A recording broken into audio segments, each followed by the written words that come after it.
Bharatiya Janata party నాయకులకి వేదిక మీద నుంచి విజ్ఞప్తి చేస్తున్నా. ప్రతి 3 నెలలకు ఒకసారి ప్రధానమంత్రి దగ్గరికి వెళ్తున్నా. ప్రతి 10 రోజులకు ఒకసారి కేంద్ర మంత్రుల దగ్గరికి వెళ్తున్నా.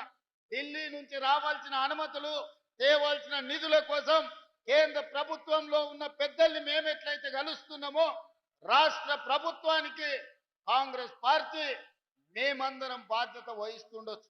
మీరు రాండి, నిస్సందేహంగా మీకేం కావాలనో నిధుల గురించి చెప్పండి, తప్పకుండా చేయగలిగింది చేస్తాం. దీంట్లో రాజకీయాలు లేవు. మన ప్రాంతాన్ని అభివృద్ధి చేసుకోవాలి.